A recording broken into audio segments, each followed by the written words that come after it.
The Sunday dinner table was set with Mom's finest china, the kind she only brought out when she wanted to remind everyone of the family hierarchy.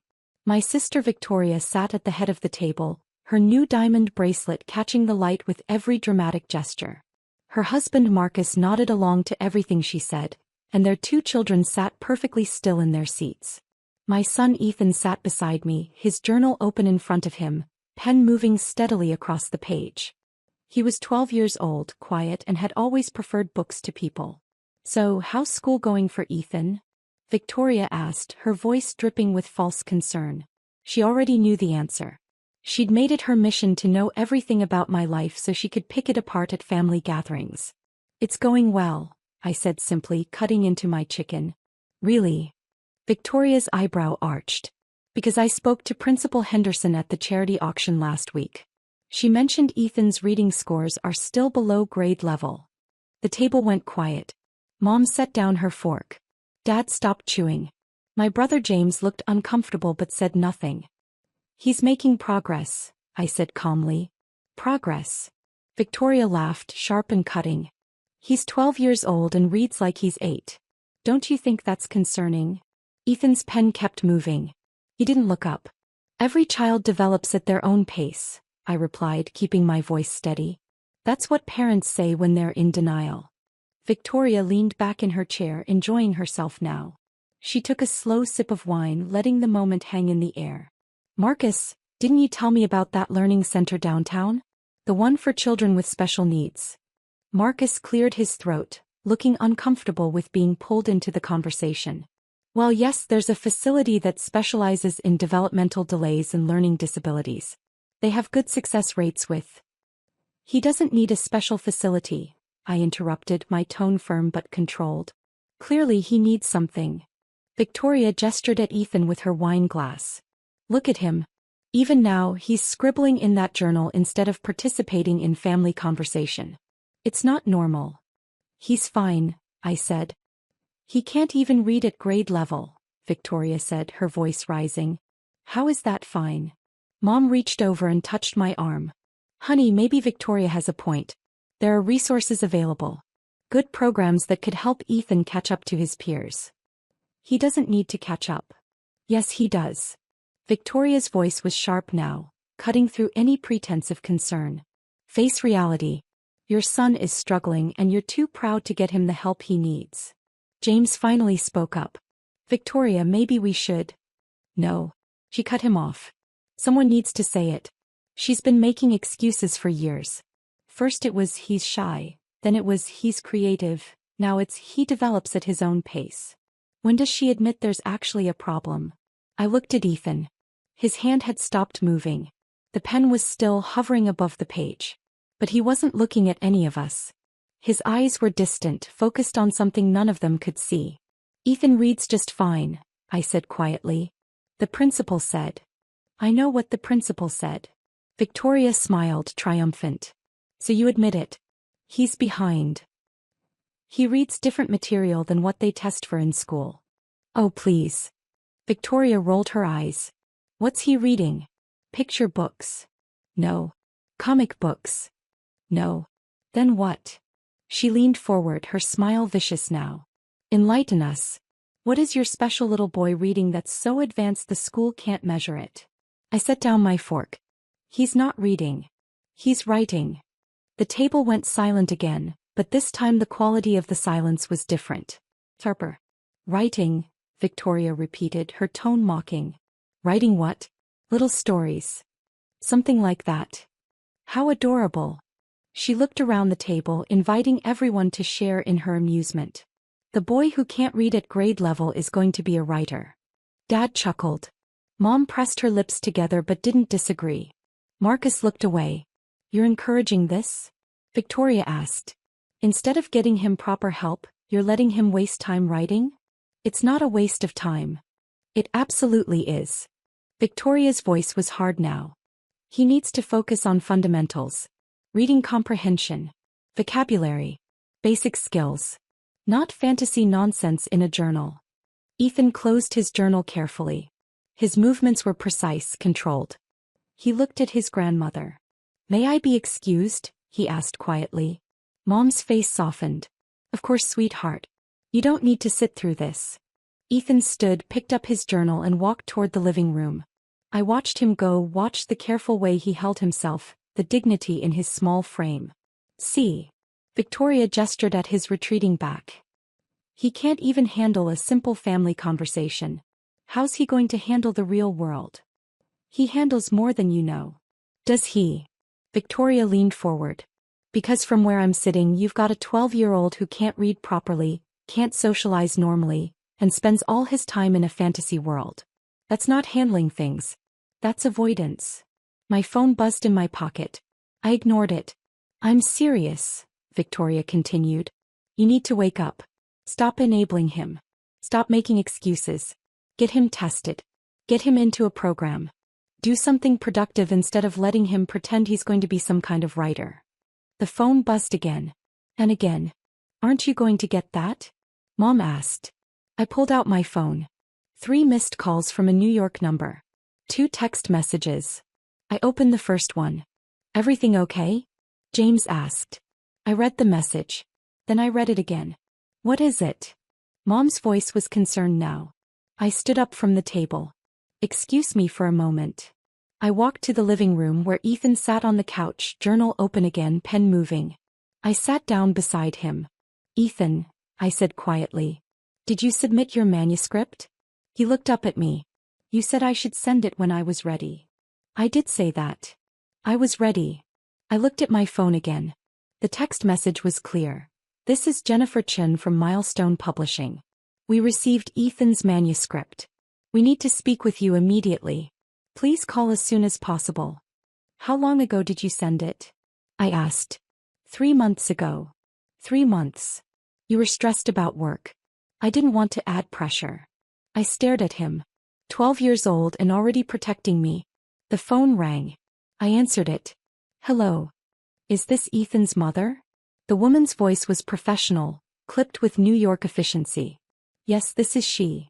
This is Jennifer Chen, senior editor at Milestone Publishing.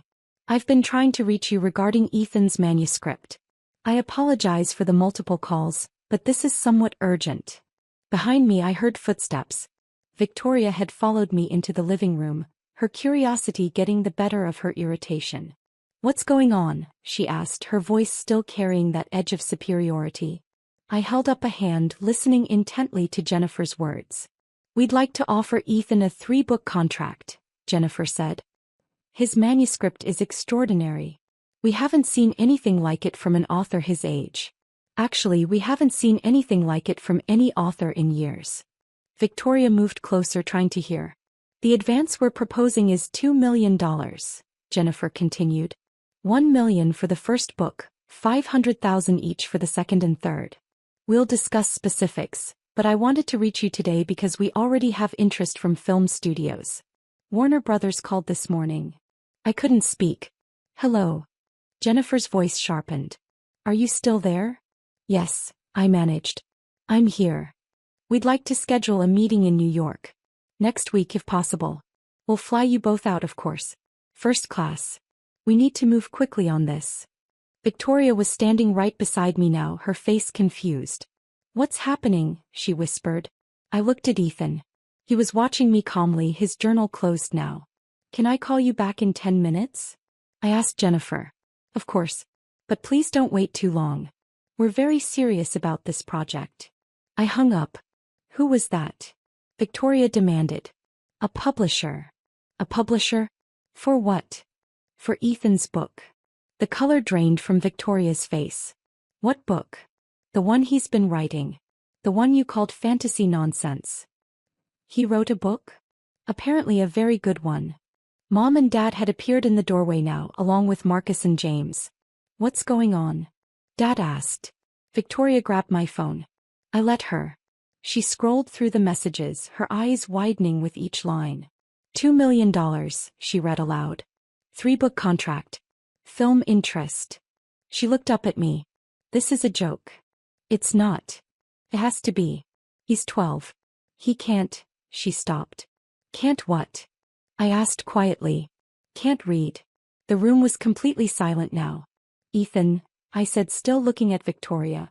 Would you mind reading your opening paragraph for everyone? He opened his journal to a marked page and began to read. His voice was clear, confident. Nothing like the quiet boy who'd asked to be excused from dinner. The city of Ashenmore existed in the space between breath and shadow, where memory became solid and time ran backward through the streets like water finding its level. Kira had walked these streets for 13 years, though she'd only been alive for 12, and she understood that paradox the way most children understood hunger or cold, as a fundamental truth that required no explanation. He stopped reading. The silence stretched. Victoria's hand shook as she set down my phone. He wrote that? He's written 400 pages like that, I said. Maybe you'd like to tell him again how he can't read at grade level? I didn't know, Victoria whispered. You didn't ask. You assumed. Mom moved forward, her eyes bright with tears. Ethan, sweetheart, why didn't you tell us? Ethan shrugged. You were all so sure I couldn't do things. I figured I'd show you instead of telling you. My phone rang again. A different New York number. Answer it, Victoria said, her voice hollow. I did. This is David Morrison from the Times, a man's voice said. We're running a story on young debut authors and Milestone Publishing mentioned Ethan's contract. We'd love to include him in next Sunday's feature. Would you and Ethan be available for an interview this week? I looked around the room at my family's shocked faces. We'll need to check our schedule, I said. Can I call you back? Absolutely. We're running the story regardless, but we'd love Ethan's voice in it. I hung up and sat down next to my son. The New York Times wants to interview you, I told him. He nodded like this was perfectly normal. Should I wear the blue shirt or the gray one? I started laughing. I couldn't help it. Ethan smiled and then he was laughing too. Victoria sank into a chair. $2 million. For the first 3 books, I said. Jennifer mentioned film studios. That'll be separate. Film studios, Victoria repeated faintly. Marcus cleared his throat. I think we may have misjudged the situation. You think? I looked at him. Dad sat down heavily on the couch. A 3-book contract. At 12 years old. With film interest, James added, still looking stunned. Mom came over and hugged Ethan tightly. I'm so proud of you, sweetheart. So incredibly proud. Ethan hugged her back, but over her shoulder I saw him looking at Victoria. I can read just fine, he said quietly. I just read different things than you expected. Victoria's perfect composure cracked. Tears spilled down her cheeks. I'm sorry, she whispered. Ethan, I'm so sorry. It's okay, he said, and I could hear that he meant it. Most people don't understand until they see the proof. My phone buzzed with another message. Then another. By the time the evening ended, we'd heard from 2 more publishers making counteroffers, 3 journalists wanting interviews, and an agent who represented major film writers asking if Ethan had representation. Victoria left early, her diamond bracelet suddenly seeming very small and very dim. The next morning, Ethan and I sat at our kitchen table with our laptops, reviewing contracts and scheduling calls. His journal lay beside him, filled with the words that had changed everything. Mom? He said, looking up from an email. Yes. Can I still go to school tomorrow? I don't want to miss math class. I smiled. Of course you can. Good. He went back to typing. Mr. Peterson is teaching quadratic equations. I need those for the 3rd book. My son, who couldn't read at grade level according to standardized tests, was planning the mathematics for his next novel while fielding calls from New York publishers. Sometimes the world gets it wrong. And sometimes, if you're patient enough and brave enough, you get to prove exactly how wrong they were. Ethan's first book hit shelves 6 months later. It debuted at #1 on every major bestseller list. The principal called to apologize. Victoria sent flowers. The family group chat exploded with congratulations and requests for signed copies. But my favorite moment came 2 weeks after publication, when Ethan came home from school with a note from his reading teacher. What does it say? I asked. He handed it to me, smiling. Dear Ethan, I understand now why the standardized tests didn't capture your abilities. I've never had a student teach me so much about what reading really means. Would you consider leading a creative writing workshop for your classmates? I looked at my son, the boy they'd said couldn't read, the author with a 3-book deal and film studios competing for rights to his story. Well, I asked. Are you going to do it? He picked up his journal, that constant companion, and smiled. Of course, he said. Everyone deserves to find their own way to read the world. And he opened his journal and started writing again, proving with every word that sometimes the quietest voices tell the loudest stories. The afternoon sun filtered through the kitchen windows as I watched my daughter, Emma, practice her violin. She had her father's concentration, that same furrow between her eyebrows when she focused. At 12 years old, she was becoming her own person, thoughtful and kind in ways that made my chest ache with pride. We'd worked hard to get here. Years of therapy, of advocating in schools, of teaching her that being different wasn't being less. My phone buzzed on the counter. Mom's name flashed on the screen. I hesitated before answering. Sarah, you're coming to Jessica's graduation party this Saturday, right? Her tone was brisk, expectant. Of course. Emma's been looking forward to it. My daughter had marked it on her calendar 3 weeks ago, counting down the days. There was a pause, not a comfortable silence, but the kind that preceded difficult conversations. Actually, I need to talk to you about that. Something in her voice made me tense. About what? It would be better if Emma stayed home this time. Jessica's friends from the academy will be there, and you know how these things are. Lots of important families. My stomach dropped. Mom, what are you saying? I'm saying your daughter doesn't exactly fit in with that crowd. It's nothing personal. Jessica worked hard to get into that school. We can't have anything awkward. I gripped the phone tighter. Awkward? She's your granddaughter. She's also autistic, Sarah.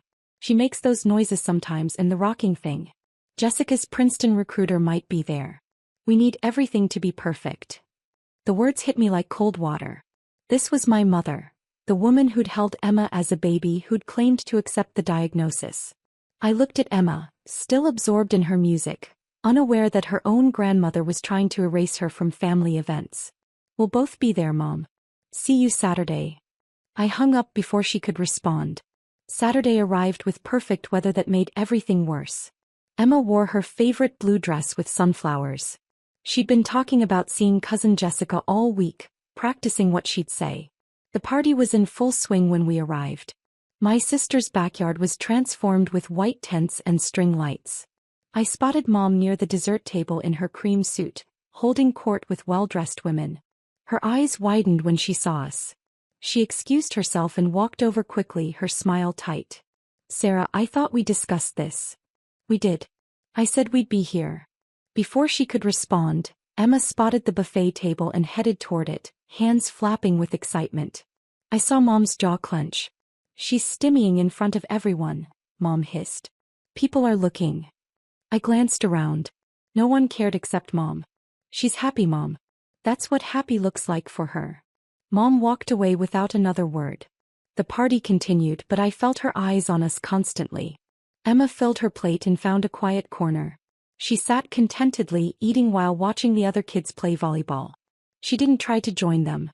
An hour passed. Emma finished eating and started humming softly, one of her comfort behaviors when processing social situations. The sound was barely audible, a gentle melody, but Mom materialized beside us as if summoned by some invisible alarm. Sarah, she needs to stop that. She's not hurting anyone. She's making a scene. People are staring. I looked around. No one was paying attention to us except Mom. Maybe you're the one making a scene, I said quietly. Her face flushed. How dare you? After everything I've done for this family, you bring her here when I specifically asked you not to. Her? She has a name, Mom. Emma's humming had stopped. She was looking at us now, her expression uncertain. She could always sense tension even when she couldn't fully understand it. I want you both to leave. Mom's voice was rising. This is Jessica's special day and I won't have it ruined. We're not ruining anything. Get your daughter out of my house. The words came out as a scream. The volleyball game stopped. Conversations died. Everyone was staring now. Emma's face crumpled. She understood that much. She's not welcome here. Mom's face was red, her finger pointing at Emma like an accusation. I took Emma's hand. It was trembling. We're leaving, I said, my voice steady despite the rage building in my chest. But understand this, Mom. You just made a choice. Live with it. Emma cried in the car. Not loud sobs, but those quiet tears that somehow hurt worse, the kind that came from the deep understanding that she was being rejected for something she couldn't change. She didn't ask why Grandma hated her. She'd stopped asking those kinds of questions a year ago, after too many painful experiences had taught her that some people would never accept her differences. When we got home, I held her while she rocked on the couch, her way of self-soothing when the world felt too harsh. I didn't try to stop the movement or calm her with words. I just held her and let her process in her own way. My phone started buzzing within an hour. Mom's number lit up the screen. I declined the call. She tried again 2 minutes later and again 5 minutes after that. The calls came in waves throughout the evening, each one ignored. Finally, at 9:30, a text message appeared. "You're being dramatic. I was protecting Jessica's event. You should understand that.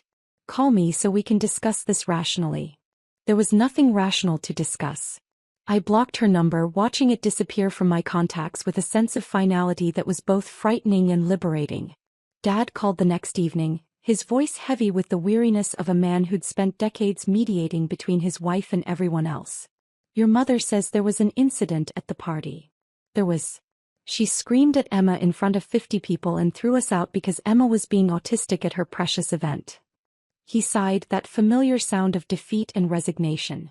"You know how your mother gets about appearances. She doesn't mean harm, Sarah. She just wants things to go smoothly. I know exactly how she gets. That's the problem, Dad. Emma is 12 years old. She's your granddaughter. And Mom treated her like a defect that needed to be hidden. Maybe give her a few days to cool down. Then you two can talk. Work it out like adults." "There's nothing to talk about, Dad." She made it crystal clear how she feels about Emma. "I'm not subjecting my daughter to someone who sees her as an embarrassment. Sarah, she's your mother. Family is family. And Emma's my daughter. I know which relationship matters more. I know which person deserves my protection." The line went quiet for a moment. Then Dad said softly, "Your mother won't apologize. You know that, right? She never does." "Then we're done." We didn't speak after that. Not for days, then weeks, then months. The silence stretched between us like a widening canyon. Mom's birthday came in late June and went without acknowledgement. I sent no card, made no call, and didn't even think about it until the day had passed. Thanksgiving approached in November and my sister Jessica called, her voice awkward and apologetic, caught between loyalty and fairness. "Mom wants to know if you're coming. Is Emma invited?" She didn't say Emma couldn't come. Did she say Emma could come? Specifically. Silence. "That's what I thought. Tell Mom we have other plans." We spent Thanksgiving with my ex-husband's family. They'd always treated Emma with genuine warmth. His mother asked about her latest special interest, Egyptian mythology, and actually listened to the 40-minute explanation. Christmas came with no call from Mom. I took Emma to see the downtown lights, just the two of us. She held my hand tightly and pointed out her favorite displays, and I realized we were happier without the constant anxiety. January brought Emma's 13th birthday. We had a small party with her 3 close friends, all neurodivergent kids who understood each other perfectly. They played video games and info-dumped about their interests and didn't have to mask or pretend to be someone else. Emma blew out her candles with a genuine smile. My phone stayed silent through it all. I'd unblocked Dad's number weeks ago, but he hadn't called either. Mom had probably given him an ultimatum, forced him to choose sides. I knew how that worked in their marriage. February was brutal. The coldest winter in 20 years, everyone said. Pipes froze. Heating bills skyrocketed. Emma and I bundled up in blankets and watched movies, our own little world. Then on a Tuesday evening in early March, my doorbell rang. Emma was at her weekly social skills group. I was alone making dinner. I wasn't expecting anyone. I opened the door. Mom stood on my porch. She looked smaller, somehow older. Her perfect hair was disheveled. She wore Dad's oversized coat over a sweater I didn't recognize. Behind her on the sidewalk sat a large suitcase. "Sarah." Her voice cracked. I stood frozen, my hand still on the doorknob. "I have nowhere else to go." The words came out as a whisper. My mind raced. "Where's Dad?" Her face crumpled. "He's gone. Heart attack. 3 weeks ago." The world tilted. 3 weeks. Why didn't anyone tell me? "I told Jessica not to call you. I was so angry that you didn't come to Christmas." Bob. I thought you'd hear somehow and come anyway. But you didn't. I gripped the doorframe. Dad was gone. He died thinking I'd abandoned him. The house, Mom continued, her voice empty. It was in his name. Everything was in his name. I never worked. He handled all the finances. The mortgage wasn't paid off. The life insurance barely covered the funeral. The bank is foreclosing. I have nothing. I should have felt satisfaction. This was the moment from every revenge fantasy. The cruel mother, powerless and desperate, begging at her daughter's door. Dad, I just felt tired. Jessica? I asked. She's in her college dorm. No space. And her roommate. Mom trailed off. I can't live in a dorm room. Your friends. They were Dad's golf buddies' wives. They stopped calling after the funeral. She looked at me, really looked at me for the first time in months. I was wrong. About Emma. About the party. About everything. I know that now. Do you? I kept my voice neutral. Or are you just desperate? She flinched. Both. I'm both. But sitting in that empty house packing Dad's clothes, I kept thinking about what he said before he died. What did he say? He was in the ambulance. They were working on him. He looked at me and said, "You ruined it. You ruined everything with Sarah." Those were his last words to me. Tears streamed down her face now. I lost him and I lost you and I lost Emma and it's all my fault. I know I have no right to ask, but I'm begging you. Please. I have nowhere else to go. I stood there looking at this woman who'd screamed at my daughter, who'd chosen appearances over family, who'd let pride destroy relationships. Emma comes home in an hour, I finally said. Mom nodded, waiting. You're going to apologize to her. A real apology. You're going to tell her exactly what you did wrong and why it was wrong. You're going to do it without excuses or explanations about being stressed or protecting Jessica or any of that. I will. I promise. And if you ever make her feel unwelcome or different or less than again, you're out. I don't care if it's snowing. I don't care if you're sick. You'll leave and never come back. I understand. I stepped aside. You can stay in the guest room. Temporarily. We'll figure out something more permanent later. She picked up her suitcase and walked inside. She looked around our small living room, taking in Emma's art on the walls, her organized collections on the shelves, the sensory-friendly furniture we'd chosen together. You've made a real home here, Mom said quietly. Have Emma and me. She set down her suitcase. I want to be part of it. If you'll let me. I want to learn. I want to do better. The door opened. Emma came in, her social skills instructor waving goodbye. He stopped when she saw Mom. Grandma. Her voice was uncertain. Mom knelt down, making herself smaller, less threatening. Emma, I need to talk to you. I need to say I'm sorry. Emma looked at me. I nodded. I was very wrong, Mom continued. At Jessica's party I was cruel to you. I screamed at you and made you leave, and that was terrible. You didn't do anything wrong. Being yourself is never wrong. I was the one who was wrong. Emma processed this, her fingers tapping her leg. Why were you wrong? Because I cared more about what other people thought than about being kind to you. That's not okay. Family should be kind to each other, especially to kids. I failed at that. Are you going to be mean again? Mom's voice broke. I'm going to try very hard not to be. I can't promise I'll be perfect, but I promise I'll try to be better. Can you give me a chance? Emma looked at her for a long moment. Then she said, Wait, but if you're mean you have to leave. That's fair. They stood in awkward silence. Then Emma asked, Do you want to see my Egyptian mythology collection? Mom smiled, tears still on her face. I'd like that very much. As Emma led her grandmother toward her room, already launching into explanations about Anubis and the weighing of hearts, I leaned against the wall and let out a breath I didn't know I'd been holding. This wasn't a happy ending. Mom had a long way to go to earn back trust. She'd have to prove through actions, not words, that she'd changed. There would be difficult conversations ahead, boundaries to set, disappointments to navigate. But maybe, just maybe, it was a beginning. The chocolate cake sat perfectly centered on the dining table, 24 candles flickering in the afternoon light. My son bounced excitedly near the presents, his friends gathered around, waiting for the moment. I had spent 3 days planning this party, every detail considered, every game prepared. The backyard was transformed with streamers in his favorite colors. A bounce house stood ready in the corner, and goodie bags lined the gift table with military precision. 12 children and their parents filled our small rental house with energy and noise. I had planned for 15, prepared food for 20, and somehow it all worked. The schedule was running perfectly. Games at 2, cake at 3, presents at 3:30. Everything aligned.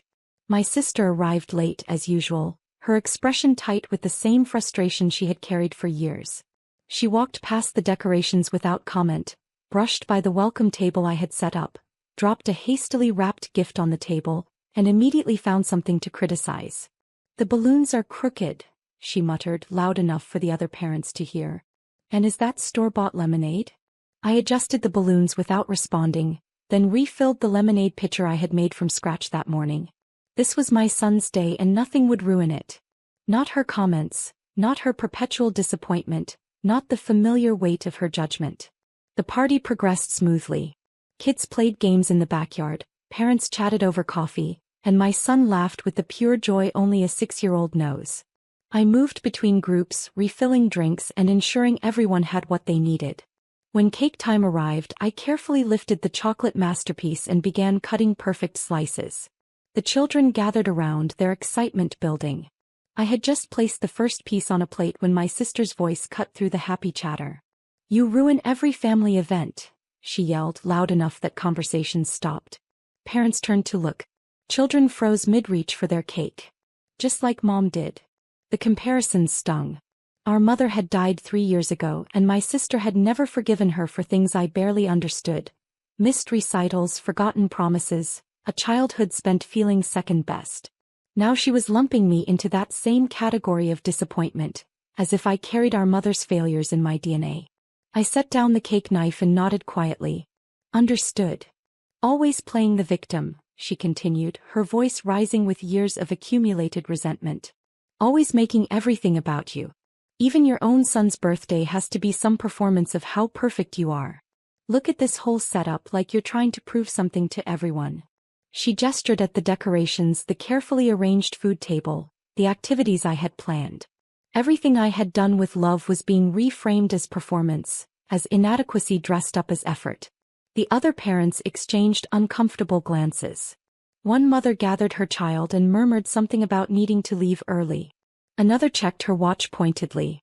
My son's face crumpled with confusion, his special day suddenly tainted with adult tension he could not possibly understand. My sister's phone buzzed. She glanced at it dismissively, ready to continue her tirade, then did a double take. Her face went pale. Her hands started shaking as she read the screen once, then again as if the words might rearrange themselves into something that made sense. "Regarding your job application," she read aloud in a whisper, then louder, her voice cracking, "meet your new supervisor."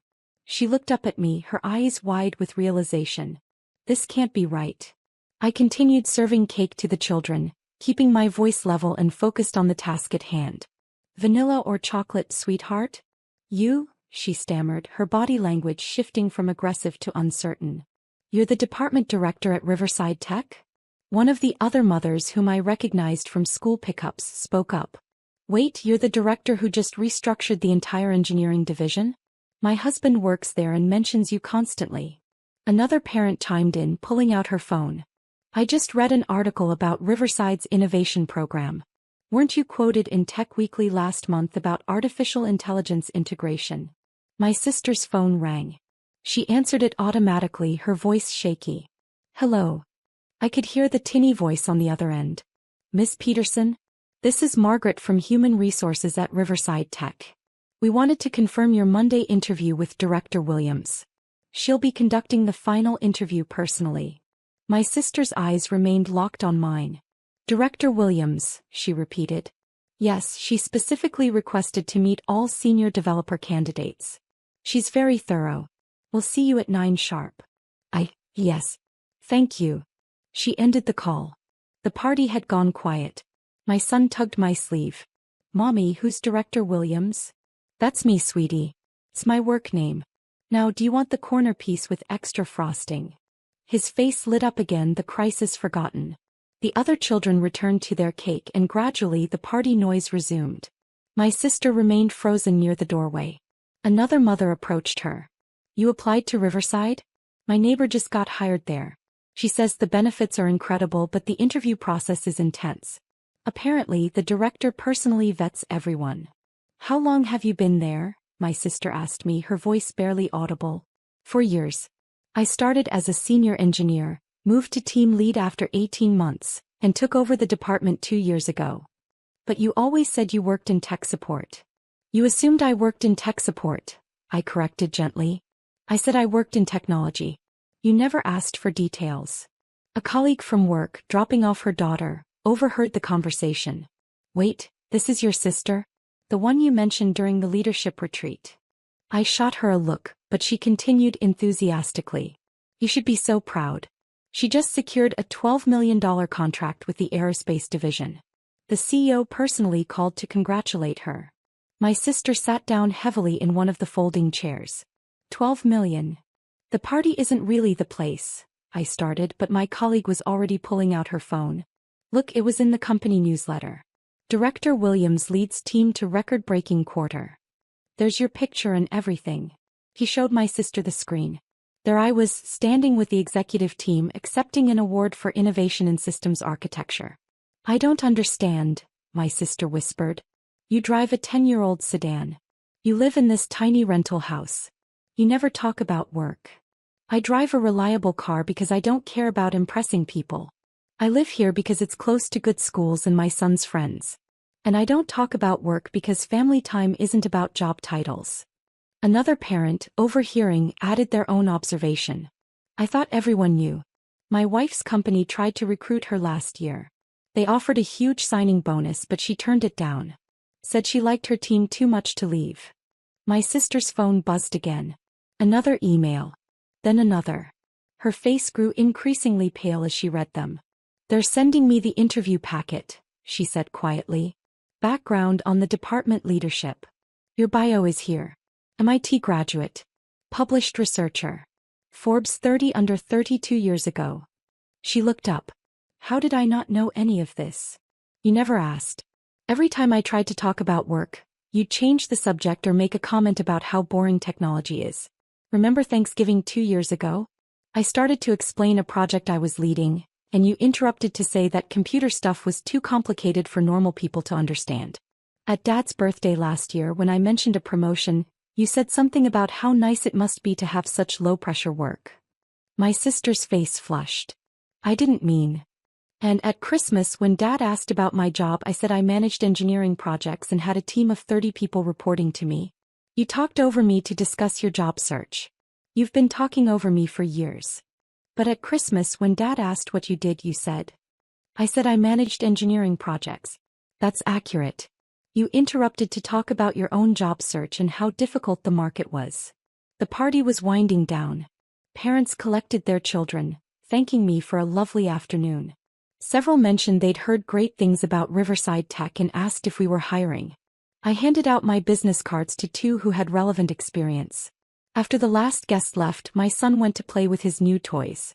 My sister remained at the table staring at her phone. The position I applied for, she said slowly, reports directly to you. Senior Developer Platform Architecture Team. Yes. And you'll be interviewing me. Along with 2 of my team leads and the HR director. It's a standard process. She set her phone down carefully. After what I just did. After what I said in front of everyone. Your interview will be evaluated on your technical skills, experience and cultural fit with the team, same as everyone else. You're not going to reject me because of today? I met her eyes. I'm going to evaluate you as a candidate, not as my sister. If you're qualified and you can work effectively with the team, you'll be considered fairly.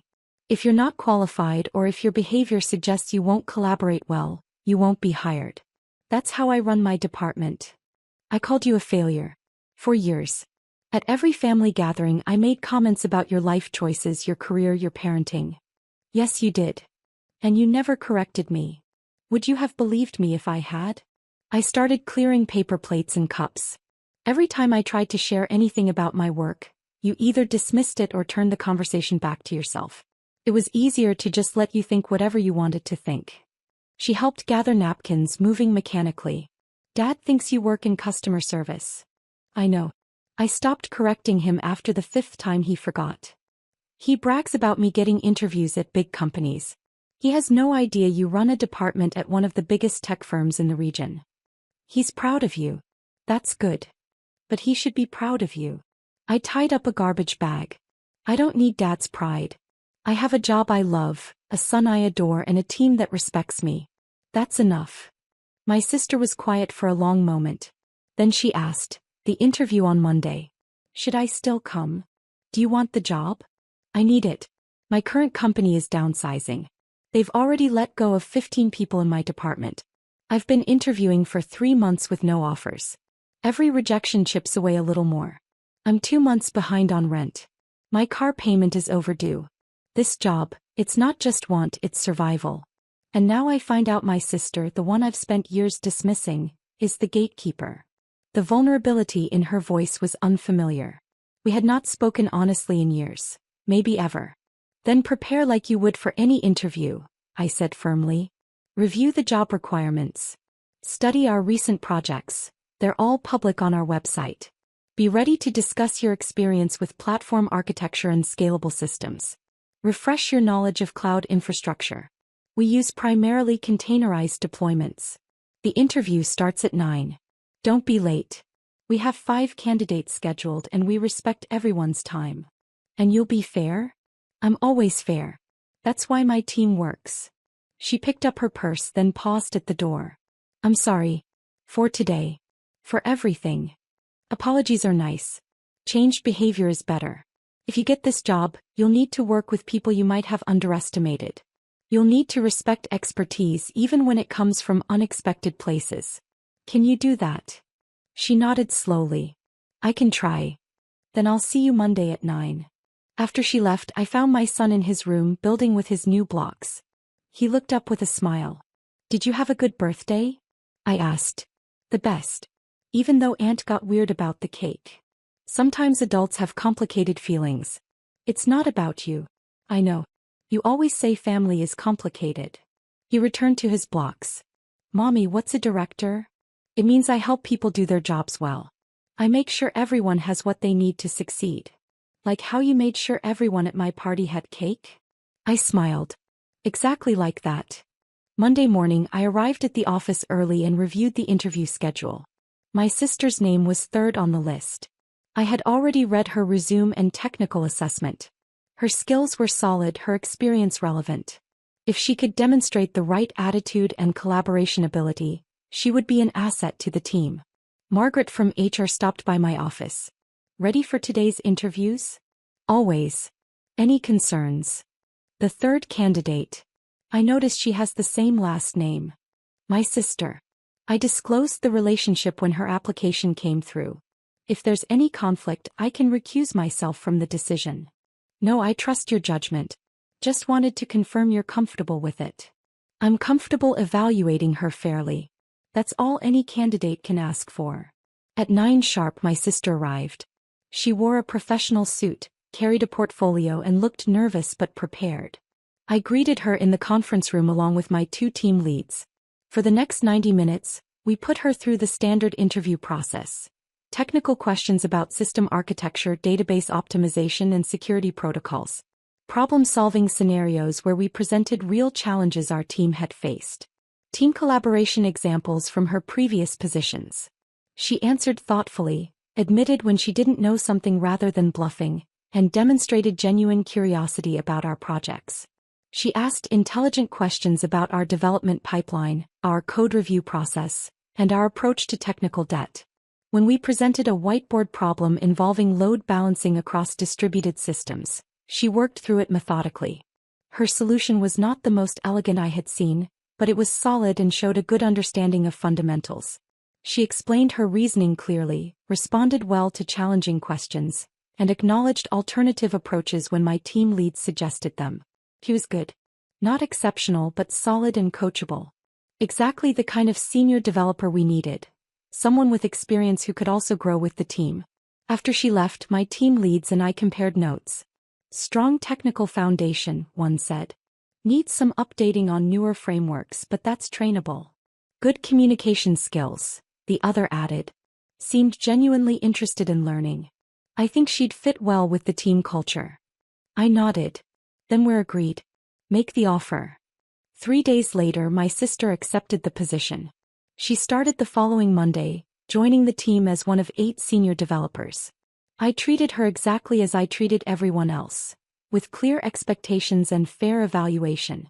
At our first family dinner after she started, my father asked how her new job was going. It's challenging, she said. My supervisor has high standards. That's good. Keeps you sharp. She glanced at me across the table. Yes. She does. I raised my glass slightly in acknowledgement and continued eating. There was nothing more that needed to be said. Give the money to my son or get out, my brother Marcus screamed across the living room at my daughter's 7th birthday party. You don't deserve to be here anyway. I stood there holding Lily's hand, watching 20 children freeze mid-game. The bounce house in the backyard went silent, its colorful walls deflating slightly in the afternoon breeze. Parents stopped their conversations mid-sentence and stared, some instinctively pulling out their phones. The hired entertainer, a magician who had been setting up his table, paused with a deck of cards in his hands, looking uncomfortable. Mom set down her coffee cup slowly, the china clinking against the saucer. Dad adjusted his glasses but said nothing, his newspaper folded neatly on his lap. My sister-in-law Jennifer smirked from the kitchen doorway, arms crossed, her designer jewelry catching the light. She'd been waiting for this moment, I realized. They'd planned this confrontation. Marcus, it's Lily's birthday, I said quietly. Can we talk about this later? No, he stepped closer, his face red. Your brat gets presents every year while my son gets nothing. Dylan deserves that envelope you brought. Hand it over. The envelope in my purse contained $200, 10 crisp $20 bills I'd saved for months to take Lily to the theme park she'd been begging to visit. She'd marked the days on her calendar, circling the date in purple marker. She'd made a list of rides she wanted to try. It was all she'd talked about for weeks. That's for Lily's trip, I explained, keeping my voice steady despite my racing heart. I promised her. Your promises don't matter in my house. Marcus jabbed his finger toward the door, his wedding ring glinting. You're a guest here. My rules. Give Dylan the money or leave. My son deserves it more than your kid does. The cruelty of those words hung in the air. Several parents exchanged glances, clearly uncomfortable. One mother gathered her daughter's jacket, preparing to leave. I looked at Mom. She studied her hands. Dad cleared his throat but remained silent. Jennifer walked over and put her hand on Marcus's shoulder. She's always been selfish. Remember when we paid for her college textbooks? She never even thanked us properly. That was 15 years ago. I'd thanked them repeatedly and paid them back within 6 months. I paid you back, I said. With attitude, Jennifer snapped. You've always thought you were better than this family. Lily tugged my sleeve. Mommy, can we just go? My daughter's eyes were filling with tears. Her friends watched from the corner where they'd been playing. The princess cake I'd spent 3 hours decorating sat untouched on the dining table. Marcus snatched the envelope from my purse before I could stop him. He ripped it open and counted the bills. 200. That'll cover the party costs at least. You said I could host Lily's party here, I said, my heart pounding but my voice calm. You offered. And you should be grateful. He pocketed the money. This house costs money to maintain. The least you can do is contribute. I pulled out my phone and smiled. You're right. This house does cost money. What are you doing? Jennifer moved toward me. I typed quickly and hit send. Just making a call. Marcus laughed. Calling someone to rescue you? Typical. Can't handle your own problems. Something like that. I knelt down to Lily's level. Sweetheart, go get your presents from the table. Tell your friends thank you for coming. But the cake. We'll have cake somewhere else. Better cake. I stood and looked at my parents. They still hadn't moved. Dad's jaw was tight but he avoided my eyes. You're just going to leave? Mom finally spoke. On your daughter's birthday? I was asked to leave. Because you wouldn't help family, Marcus said. You never help family. My phone buzzed. I glanced at the screen and nodded. Actually, I help family constantly, I said. Who do you think has been paying the property taxes on this house for the last 3 years? The room went quiet. Jennifer laughed nervously. That's ridiculous. We pay our own taxes. Check your records, I suggested. You'll find they've been paid by a property management company, PMC Holdings. Marcus's confidence faltered for just a second. So what? That doesn't mean anything.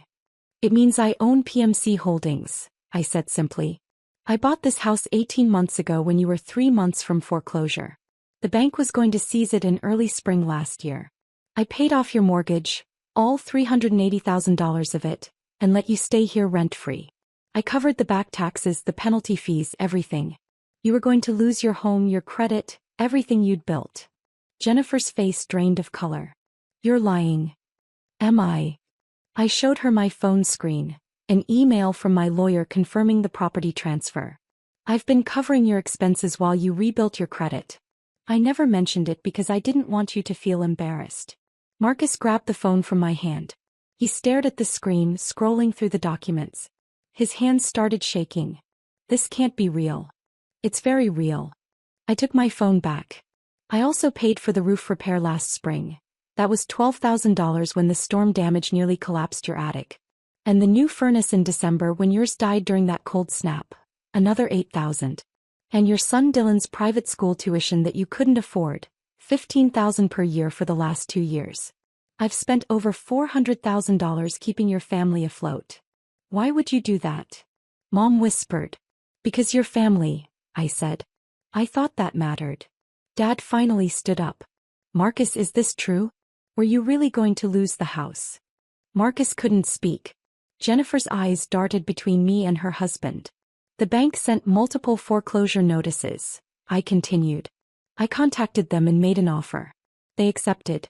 I set up the property management company to handle everything discreetly. I didn't want you to know you'd almost lost everything. Then why tell us now? Jennifer's voice cracked. Because I just sent an email to my lawyer and the property management company. I checked my phone again. As of 2 minutes ago, I'm terminating your residency agreement. You have 30 days to vacate. Marcus lunged toward me, but Dad stepped between us. You can't do this, Marcus said. We have nowhere to go. You have 30 days to figure that out. I called to Lily. Honey, are you ready? My daughter came over with a small bag of presents. Her friends stood awkwardly by the door with their parents, who had been watching everything unfold. I'm sorry everyone had to see this, I said to the other parents. We're moving the party to Riverside Park. There's a pavilion there. Anyone who wants to join us is welcome. We'll have the cake and ice cream there. Most of the parents nodded and started gathering their children. Wait, Jennifer pleaded. Can't we talk about this? You had years to talk to me with respect, I said. Instead, you took my money, my help, my time, and treated me like I was worthless. You tried to steal my daughter's birthday money in front of her. It wasn't stealing, Marcus stammered. We needed. You needed to feel superior, I finished. You needed someone to look down on. That was more important than honesty or gratitude. My phone rang. I answered on speaker. Miss Torres. A man's voice came through clearly. This is Dave from Precision Locksmith. We've changed all the locks on the property as requested. The new keys are with your property manager. Should we leave the old keys with the current occupants? No, I said, watching Marcus's face. They won't be needing them. They'll be moving out. Understood. The security system has also been updated. Only you and your property manager have the codes now. Perfect. Thank you, Dave. I hung up and looked at Marcus. Your house keys stopped working about 5 minutes ago. Don't bother trying them. Jennifer started crying. Where are we supposed to go tonight? You have access until tonight at midnight, I said. After that, the security system activates. I suggest you pack essentials and find a hotel. You have 30 days to remove your belongings during supervised appointments. You're putting us on the street, Marcus said, his voice breaking. No, I'm removing you from my property. There's a difference. I picked up Lily's cake carefully. You put yourselves in this situation. The foreclosure, the debts, the inability to manage money. Those were your choices. I gave you a second chance. You used it to treat me like garbage. Mom finally stood. This is too harsh. They're your brother and his wife. And Lily is your granddaughter, I said. You watched him bully her and steal from her and said nothing. You've watched them treat me like this for years and said nothing. You chose sides today, Mom. You chose wrong. Dad moved toward me. We can fix this. Family should stick together. I've been sticking together by myself, I said. I'm done. I walked toward the door with Lily. The other families had already left and were waiting outside. Please, Jennifer called out. We'll apologize. We'll pay you back. With what money? I asked. You couldn't pay your mortgage. You can't pay your son's tuition. You took my daughter's birthday money. What exactly are you going to pay me back with? Marcus slumped onto the couch, his head in his hands. The property management company will contact you tomorrow with move-out procedures, I continued. All communication goes through them now. Don't call me. Don't show up at my apartment. Don't contact Lily's school.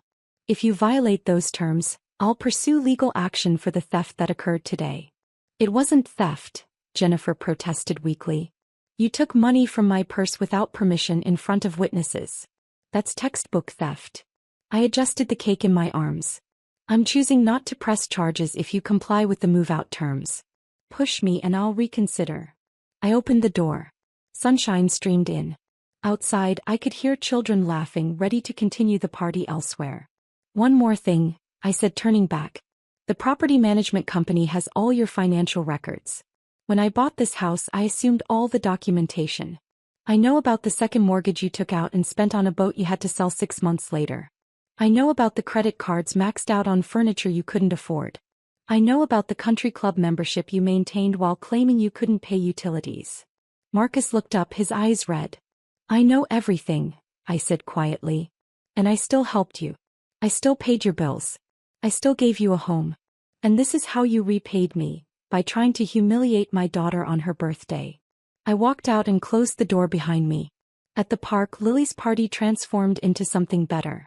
The pavilion had picnic tables and a playground. Parents helped set up the cake and decorations. Children ran around playing tag. Lily hugged me tight. Are we really not going back to Uncle Marcus's house? Never, I promised. We don't need people who treat us that way. But you owned his house, she said. You never told me. I didn't want you to think differently about them, I explained. I wanted them to treat us well because they loved us, not because they owed us. They didn't love us anyway, she said sadly. No. But lots of people do. I gestured to her friends, laughing and playing. These people came to celebrate you. That's what matters. My phone buzzed throughout the afternoon. Messages from Marcus, Jennifer, Mom and Dad. I didn't read them. I silenced the notifications and focused on my daughter's happiness. When we got home that evening, Lily counted her birthday money from her grandparents on her father's side. They'd mailed a card with $50. Combined with money from friends, she had enough for her theme park trip. We're still going? She asked, eyes bright. Absolutely, I said. Next weekend. What about Uncle Marcus and Aunt Jennifer? Where will they live?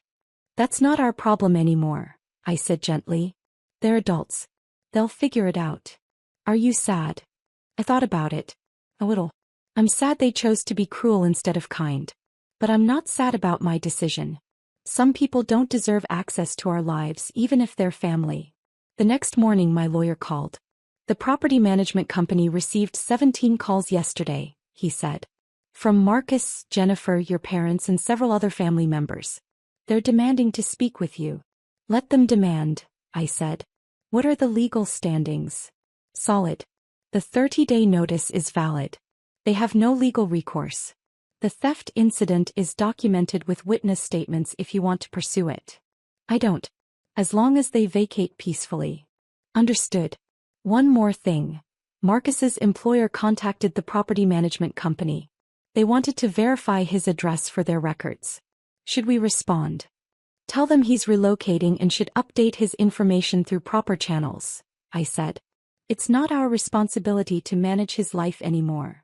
3 weeks later I drove past the house. A moving truck sat in the driveway.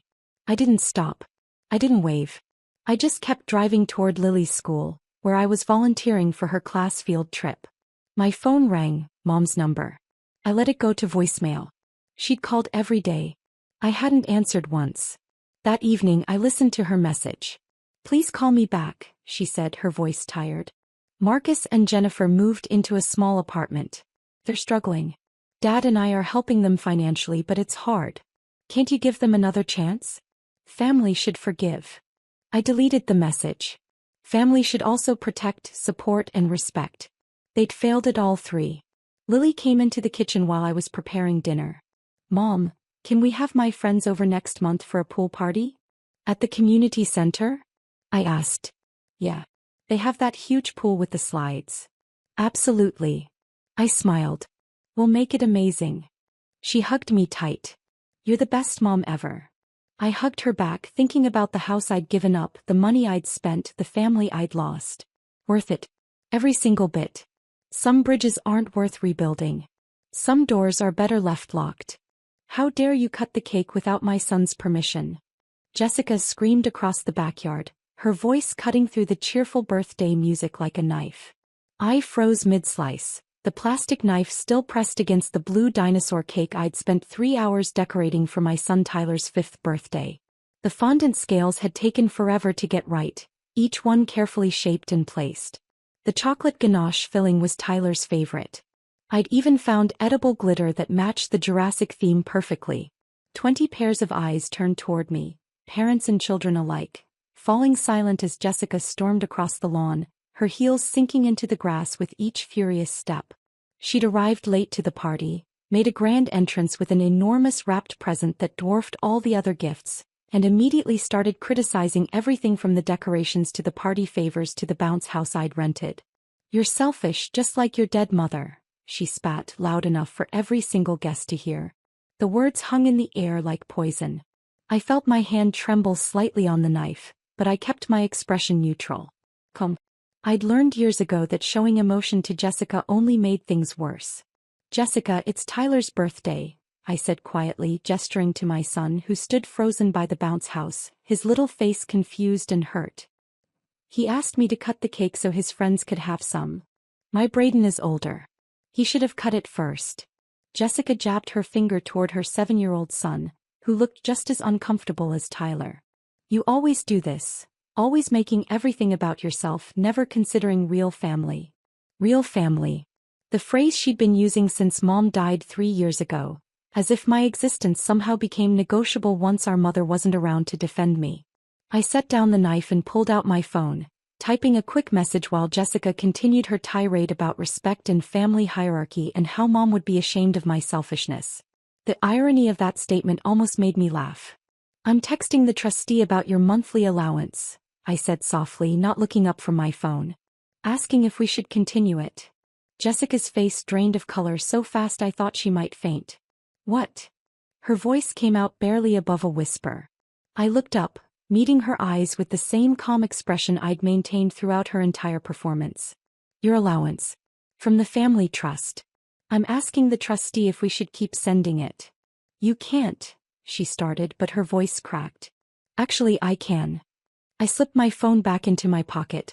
Now, should we sing happy birthday to Tyler, or would you like to continue making a scene at a 5-year-old's party? Jessica's husband, Mark, appeared at her elbow, his face tight with embarrassment. Jess, maybe we should. Shut up, Mark, she hissed, but her eyes never left mine. You're bluffing. You don't control anything. I smiled. Okay. The party continued awkwardly. Parents whispered to each other while trying to act normal for the children's sake, but I caught fragments of their conversations. Did she really say that about her own mother? At a child's birthday party? Poor thing, losing her mom and having a sister like that. Tyler opened his presents with forced enthusiasm, his earlier joy dampened by the tension. He kept glancing nervously between me and his aunt, his small hands fumbling with wrapping paper that earlier he would have torn into with glee. Each gift came with sympathetic smiles from the parents, extra encouragement, as if they could somehow compensate for what Jessica had done. I served cake.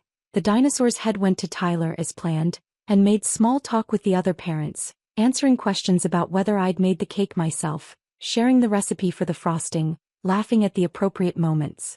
All while Jessica stood rigid by the fence, her face cycling between rage and panic, her phone clutched in a white-knuckled grip. The bounce house suddenly seemed too loud. Children shrieked with laughter that felt jarring against the adult tension. Someone's daughter got frosting in her hair. Two boys argued over a toy from the party favors. Normal party chaos that felt surreal after what had just happened. My phone buzzed 20 minutes later. I glanced at the screen and saw the trustee's response, then looked up to find Jessica staring at me from across the yard. "Excuse me," I said to the parent I'd been chatting with and walked toward my sister. She met me halfway, grabbing my arm hard enough to hurt. "We need to talk. Now." I led her into the house, away from the guests. The moment the sliding door closed behind us, Jessica turned on me.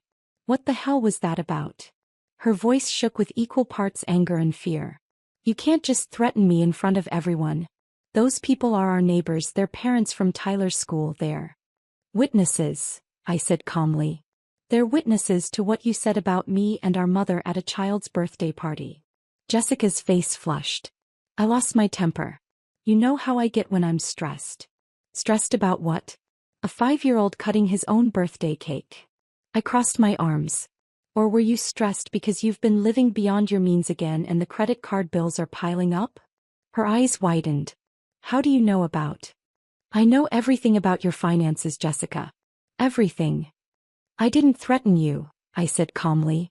"I asked a legitimate question about financial distributions from our family trust. You have nothing to do with Mom's trust." "Actually, Jessica, I have everything to do with it." I pulled up the trustee's email on my phone and handed it to her. "Read it." I watched her face as she read, watched the exact moment comprehension hit. Her skin went from pale to gray. "This is fake," she whispered, but her hands trembled as she held my phone. "Mom wouldn't have." "Mom did." I took my phone back. "She made me trustee of the entire estate 2 months before she died. $47 million, Jessica. Every penny she inherited from Grandma, plus her investments, the rental properties, the stock portfolio, the beach house you think sits empty, everything. And you've been receiving $15,000 monthly from that trust for 3 years now, deposited on the first of every month like clockwork." Jessica sat down heavily on the couch, her designer handbag sliding off her shoulder onto the floor. "That's not possible. The lawyer said the estate was being managed professionally. He showed us documents, distribution schedules. The lawyer said what Mom told him to say, that distributions would be handled by the trustee according to her wishes. You assumed it was the law firm managing everything on autopilot. It wasn't. It was me. Every single distribution required my approval. Every month for 3 years I've authorized your payment. But you work at that coffee shop." The words burst out of her like an accusation. "You drive a 10-year-old Honda. You live in a rental. You're a barista. Mom always worried about you making ends meet." "I own the coffee shop," I corrected. 3 of them actually, Bloom Coffee on Main Street, the one on Campus Drive, and the new location downtown that just opened last month. Mom's trust funded the initial investment 4 years ago, back when she was still healthy enough to help me draft the business plan. The income covers Tyler's expenses nicely, plus some extras. I work there because I enjoy it, not because I need to. The Honda runs fine. The rental is in a good school district. And Mom never worried about my finances because she knew exactly what she'd set up for me. Jessica's mouth opened and closed several times, her carefully applied lipstick smudged at the corner. "But you always said money was tight. You bought Tyler's clothes at thrift stores. You said you couldn't afford." I said I preferred not to waste money on overpriced children's clothes they'd outgrow in 3 months. "There's a difference between frugal and poor, Jessica. Mom taught me that." Jessica's mouth opened and closed several times. "Why didn't you tell me?" "Why would I? So you could demand more money? Criticize how I manage it? Use it as another way to prove I'm not real family?" I shook my head. "Mom knew exactly what she was doing when she structured the trust this way. She knew you'd waste it if you had full access. The monthly allowance keeps you comfortable, but controlled. I'm your sister. And you just called me selfish like our dead mother at my son's birthday party," I said, my voice level but edged with steel. "In front of his friends. In front of other parents. You made my 5-year-old cry because I cut a cake he specifically asked me to cut." Jessica looked away. "I didn't mean." "You did mean it. You always mean it." I checked my phone again. "The trustee is waiting for my instructions." I can continue your allowance at the current rate, increase it, decrease it, or terminate it entirely. Mom left that decision completely up to my discretion. You can't cut me off. I absolutely can. The trust documents are very clear. As trustee, I have full authority over all distributions. You want to know what else is in there? Mom's letter. 3 pages explaining exactly why she chose this arrangement. I pulled up a photo of the letter on my phone. Want to read what she said about your real family comments? Jessica's face crumpled. She knew. Of course she knew. You weren't exactly subtle. I zoomed in on one paragraph. Here. Jessica has always valued appearance over substance, money over character. She will undoubtedly treat her sister poorly once I'm gone, convinced that bloodline matters more than love. Let her learn the hard way that the sister she dismissed controls her financial future. The silence stretched between us.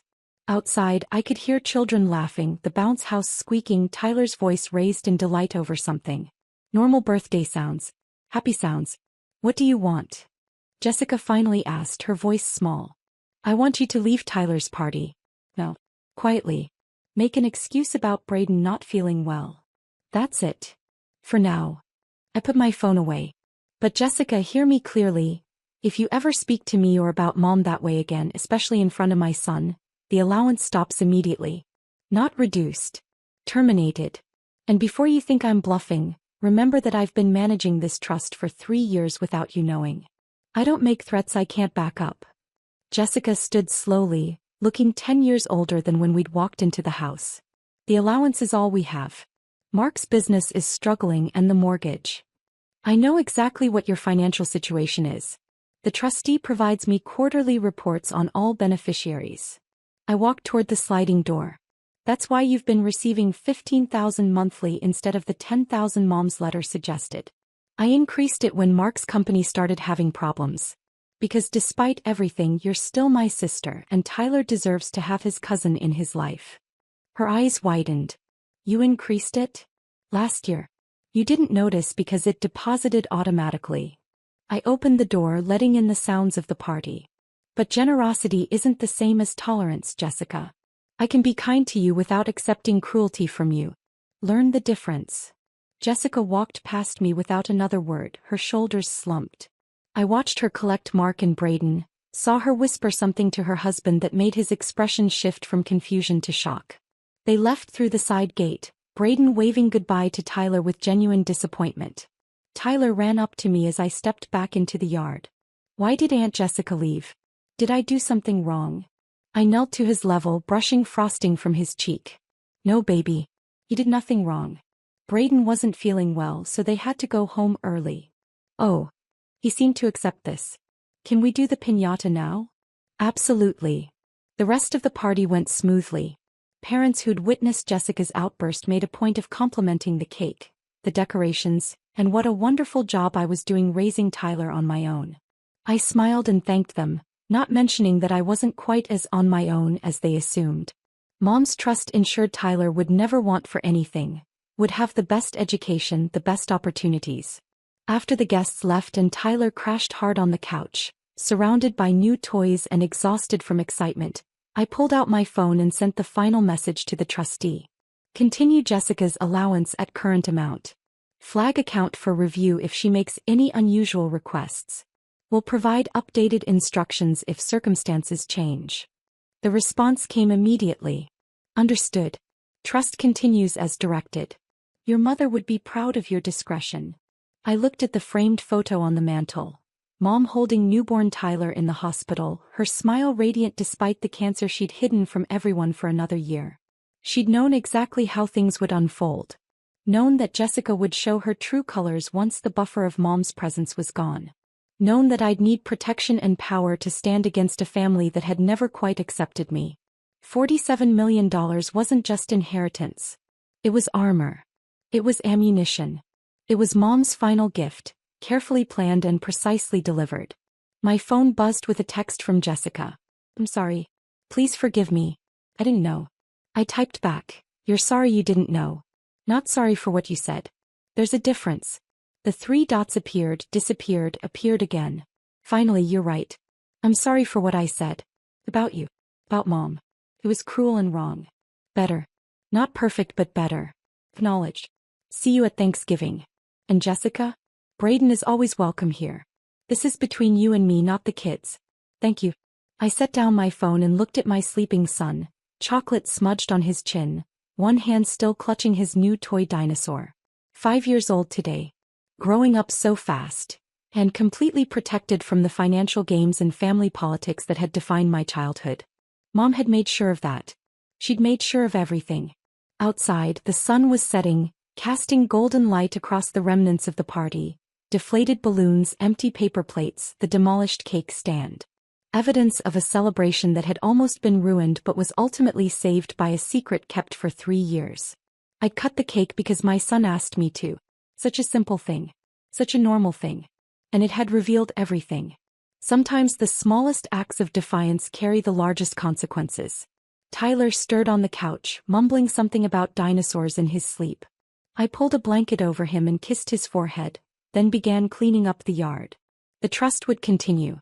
Jessica would learn. And Tyler would grow up knowing that family, real family, meant more than blood and hierarchy and permission to cut birthday cakes. It meant love. Protection. The kind of strength that looked like gentleness until someone tested it. Mom had taught me that. And now finally I taught Jessica. The lesson was expensive, but some things are worth the cost.